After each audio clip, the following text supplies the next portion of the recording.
The Tulum outline introduced by Stephen Tulum is a method used when trying to argue something. It involves different pieces of argumentative terms such as the claim, which is the overall point you want to present to the audience, the data, which provides evidence to the claim, the warrant, which shows relevancy to both the claim and the data, the backing that provides truth to the warrant, the rebuttal that contradicts the claim, and the qualifier that concludes all the other terms and provides how verifiable the claim is. The Tulum model can be used when talking about Proposition 122, the Natural Medicines Health Act. The history of drugs has been problematic for the past several years, especially since 1971 when the Controlled Substance Act was passed, creating restrictions on drugs and making them illegal. In accordance with the Controlled Substance Act of 1971, psychedelics and cannabis have both been long recognized as unlawful substances. However, due to the strong psychological experience they produce, psychedelics are now showing promise as therapeutic treatments for depression, substance use disorders, and other mental illnesses. Using the Tulum outline, we can propose that Proposition 122 would also allow other natural medicines such as psychedelic plants, fungi, DMT, ibogaine, and psilocybin to become decriminalized and allow the personal usage, growth, transportation, distribution, and possession of them. The proposition came to light because Colorado failed its citizens' mental health, and passing this proposition would hopefully help improve citizens' mental health and allow them to use it in a beneficial and healthy way, just as it was for the practices of medical marijuana. And although it is hard for people to understand its effects, and it is still a drug, educating people on its effects will help them understand that drugs themselves don't cause serious self harm, and that reducing the criminal penalty on those drugs might help those with serious mental health problems. Following the Tulum outline, we can gather data that goes even a bit further back in the years, and we can see that there have been previous decriminalization of different drugs, just as marijuana, which was decriminalized in Colorado in 2012 as part of the passing of Amendment 64, which allowed the possession, selling, and buying of weed for adults aged 21 and older. Colorado hasn't been the only state to allow these different decriminalization. Oregon was the first state in 2020 to decriminalize all drugs, which is also good for the state and communities as it allows job growth, increase in tax revenue, and more opportunities for certain individuals. Although many worried about the uncertainty of not knowing about these drugs, from around 1847 through 1962, modern psychedelic research was openly accepted in the United States. With few restrictions, psychedelic research and interest expanded, peaking in 1950s and early 1960s. A number of therapeutic results from research done over those years show a positive outcome in the treatment of anxiety, substance use, and mood issues. The United Nations Single Convention on Narcotic Drugs, which forbade traditional psychedelics but regulated cannabis, opium, and cocaine, was passed and signed by the United States in 1961. The United Nations Single Convention only allowed for medical and scientific purpose in the production, manufacture, trading, distribution, use, and possession of the chemicals it regulated, but it did not forbid medical research on those substances. The United Nations Single Convention, even while it did not regulate psychedelics, also represented a philosophical movement from an advertising and labeling framework to one based on morality by outlawing the use of many narcotics. Carl Hart, a neuroscientist and drug abuse specialist, made a video about his different studies and findings. In the video, Carl talks about his own personal use and connection with the drugs, as well as the circumstances that eventually led up to an addiction.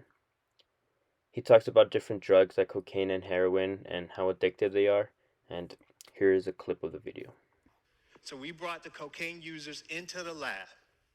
We gave them a choice between $5 and a hit of cocaine, crack cocaine, worth more than $5. We repeated this with each person many times over several days. What we found was that the crack cocaine users chose to take drug on about half of the occasions and money on the other half of the occasions. Even a nominal amount of money was enough to deter crack cocaine addicts from taking drug on at least half of the occasions. Not exactly the insane anything for a hit behavior that I was taught that crack cocaine users would display. We next recruited methamphetamine addicts and repeated that same experiment.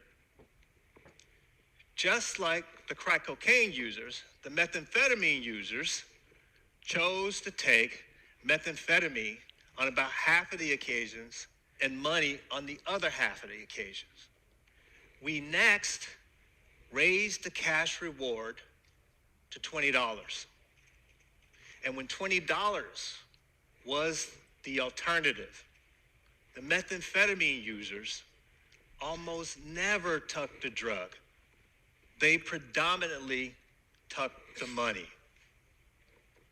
Just like the laboratory animals, when presented with an attractive alternative, even people diagnosed with drug addiction do not choose to take the drug.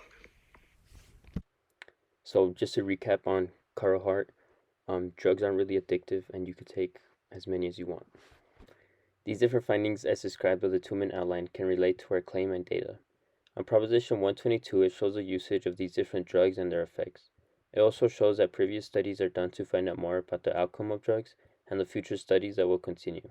If the proposition passes, the Natural Medicine Health Act of 2022 design initiative would be put into place, which allows a clear understanding and an in-depth description of the outcomes of natural drugs. The Natural Medicine Health Act declared that Coloradans are experiencing problematic mental health issues, including but not limited to suicidality, addiction, depression, and anxiety. Using the two-man outline, we can prove that the warrant is true because these legislative declarations are within the first page of the Natural Medicine Health Act, and it represents their own understandings of how Colorado has failed some of its citizens and how they will lay down a foundation to help and support those struggling citizens.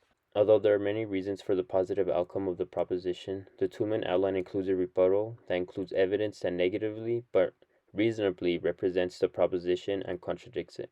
Protect Colorado Kids was one of the committees that opposed the proposition. Protect Colorado Kids stated that we don't need more drugs sold in our communities with easier access for our children. This is a very logical explanation, as decriminalizing natural medicines would actually make the possession and distribution of drugs way easier than it did before.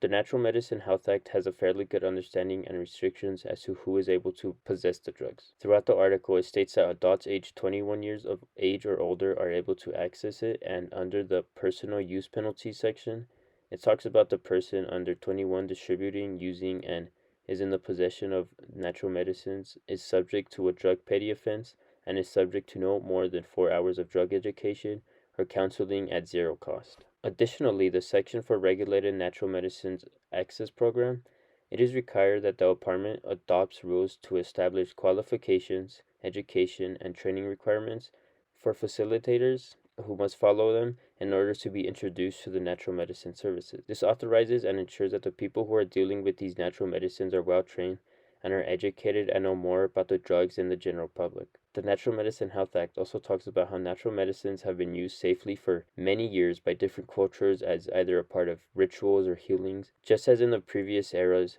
there have been medicine men who had extensive knowledge about these drugs. They fully understood the different features that would be brought out from them. Earlier in the video shown about Carl Hart, he described an experiment where mice would be given a drug and use it until death. The mice would always have chosen the drug until they were given a different alternative. Mice and people, when given a positive alternative, would rather take the attractive alternative rather than the drugs. Helping back up the claim, the qualifier from the model allows us to use the previously discussed articles, videos, and other resources that there are several justifications for decriminalizing psychedelics and natural medicine. Decriminalizing would provide medicine utility, religious freedom, cognitive liberty, and different standpoints for political services. The goal was to reformulate the view of the natural medicines, which would hopefully follow some of the Coloradans who deserve more implements on suicidality, addiction, depression, anxiety, and other mental health issues. Since the previous election, Proposition 122 has been passed and will take place in order to decriminalize natural medicines,